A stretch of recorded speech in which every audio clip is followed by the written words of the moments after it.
Hi, welcome to another episode of Hot Takes.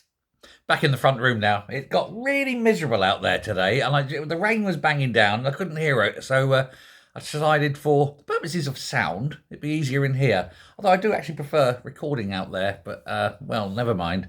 I'm sure if it eases off, I'll be back out there later. Now, Rachel Reeves, we know, for example, that she's definitely, absolutely, positively going to raise taxes. We know this, and I did the video about this because she had to let the Office of Budget Responsibility know, and they kind of leaked it. So no surprise there. When I say leaked it, I reckon they were told to leak it. I think it was deliberate so that we're all aware, and then there's no shocks on the day. Gaslighting us. But she has now admitted it. She was being interviewed by Matt Chorley on Radio 5 Live, and he basically questioned her about the rumours. Oh, they were no longer rumours, of course, but they called them the rumours of breaching the manifesto promises on tax. Basically shredding the manifesto, because not only is she raising income tax, but it looks almost certainly as though the scope of VAT is also going to expand, possibly, and here's the thing, possibly with a new VAT rate introduced on food. Yeah, food is now a luxury item, apparently, in Rachel Reeves' weird world. And also perhaps on children and baby clothing. Again, that's never been a thing before, but apparently it's going to be now. But she said it would be impossible to stick to the manifesto commitments.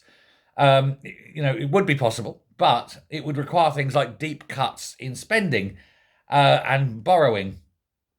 And the reason our productivity and growth has been so poor in recent years, she said, is because governments have always taken the easy option. No. The reason our growth is poor now is because we've got a Labour government. In Rishi's last 6 months in power, the growth was there. It was low, but it was growing. Now we're descending.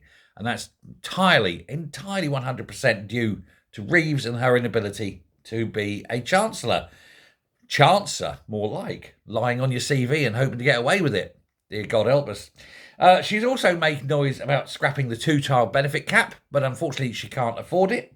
She said, "We will take action on child cruelty, on child poverty. Yes, you'll increase it like you have done over the last 18 months."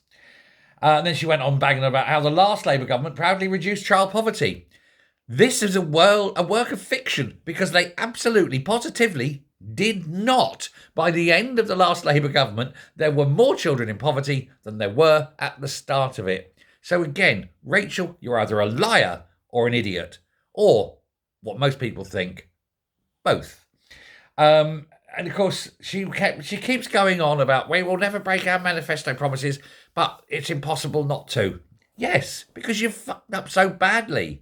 The things you say you want to do are impossible to do unless you either raise taxes, cut spending, or borrow.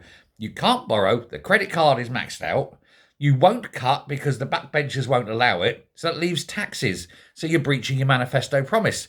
Normally, when a minister makes a promise and breaches it, the minister resigns. That's what someone with integrity does.